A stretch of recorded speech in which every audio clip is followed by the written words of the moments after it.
Serdecznie zapraszam do odcinka 8 Wiatr z Zachodu pod tytułem Waterloo. W poprzednim 7 odcinku opowiedziałem o początkach fortuny żydowskiej rodziny Rothschildów. W tym odcinku opowiem o wydarzeniach poprzedzających bitwę Francuzów i Anglików w 1815 roku. Już od XIII wieku narastał konflikt pomiędzy Francją i Anglią i w wieku XIV wybuchła wojna stuletnia, która trwała z przerwami aż 116 lat. Główną przyczyną wojny był konflikt feudalny dotyczący Gujeny. Gujena była prowincją francuską, częścią krainy plemienia Akwitanów, podbitej przez Rzym.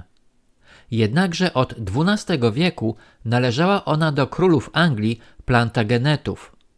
Kiedy w 1337 król Francji Filip VI Walezjusz ogłosił konfiskatę lenna Gujeny, rozpoczęła się wojna stuletnia, która zakończyła się w 1453, kiedy Anglicy przegrali w bitwie pod Castillon.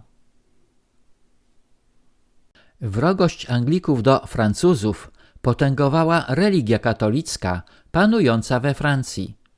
Państwo to od samego początku, przez całe średniowiecze, aż do czasów współczesnych, było krajem katolickim, związanym z Rzymem. Francja nazywana była najstarszą córką Kościoła i religia katolicka definiowała całe życie społeczne, polityczne i kulturalne, a władza królewska i kościelna działały w bliskim powiązaniu. Chrześcijaństwo w Anglii pojawiło się dopiero w VII wieku za sprawą króla Alfreda Wielkiego. Proces chrystianizacji Anglii trwał długo i zakończył się dopiero w IX wieku. Zanim Anglicy stali się chrześcijanami, oddawali hołdy różnym bożkom, jak Wodenowi, germańskiemu bogowi wojny i mistrzowi magii, czy bożkowi burz i piorunów, opiekunowi ludzi Tunorowi, odpowiednikowi norweskiego Tora. Dlatego też od wieków trwały konflikty pomiędzy Francją, krajem katolickim, a Anglią, krajem pogańskim, w którym katolicyzm przetrwał tylko do roku 1534. Panujący wówczas król Henryk VIII ustanowił Kościół Anglii, czyniąc angielskiego monarchę jego głową i odrywając kraj od Rzymu. W 1789 wybuchła rewolucja francuska, trwająca do roku 1799. 21 września 1792 w czasie rewolucji powstała pierwsza Republika Francuska, która trwała formalnie do 2 grudnia 1804 roku. W listopadzie 1799 władzę w Republice przejął Napoleon Bonaparte. Konflikt zbrojny koalicji państw przeciwko Francji zainicjowała i sfinansowała Wielka Brytania pod presją bogatej żydowskiej finansjery. 25 marca 1802 roku został zawarty pokój w Amiens pomiędzy Francją a Zjednoczonym Królestwem Wielkiej Brytanii i Irlandii. Zawarcie pokoju zapewniło Francji odzyskanie kilku utraconych kolonii. Jednakże musiała zrzec się praw do Egiptu oraz wycofać z państwa kościelnego i Królestwa Neapolu.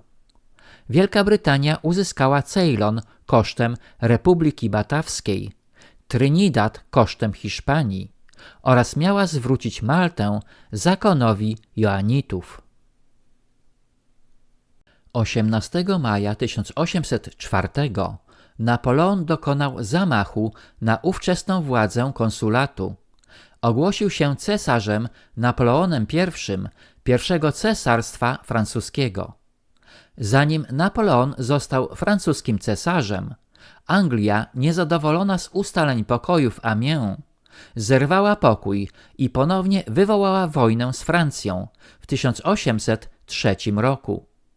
Wojny Anglii z Francją, nazywane wojnami napoleońskimi, trwały do roku 1815.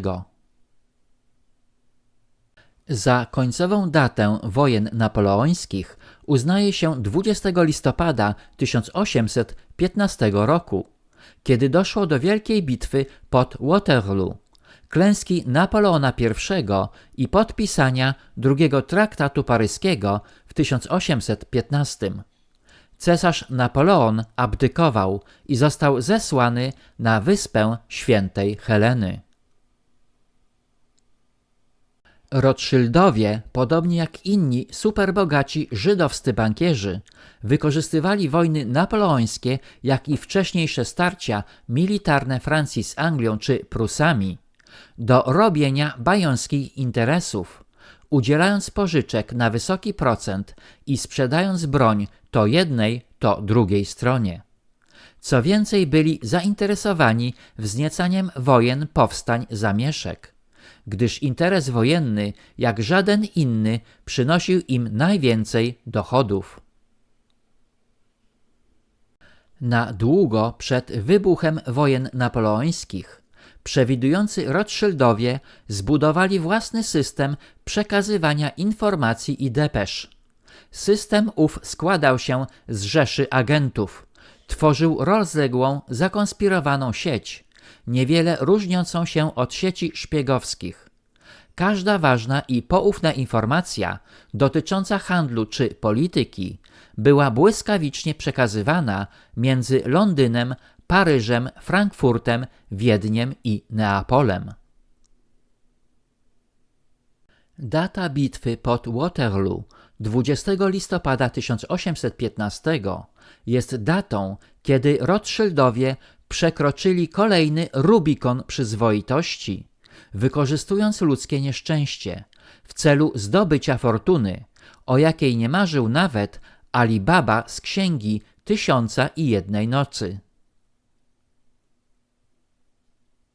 Serdecznie zapraszam do internetowej księgarni autorskiej Zamazane Obrazy, która została założona 1 stycznia 2026 roku.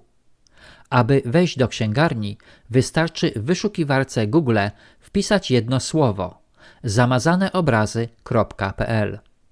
Książki oferowane w księgarni autorskiej Zamazane Obrazy nie są dostępne w żadnej innej internetowej księgarni w Polsce, zachowując swoją autentyczność i unikalność. Zapraszam do księgarni i zakupów. Pozdrawiam, autor. Na tym zakończę odcinek 8, w którym opowiedziałem o wydarzeniach, które doprowadziły do bitwy pod Waterloo.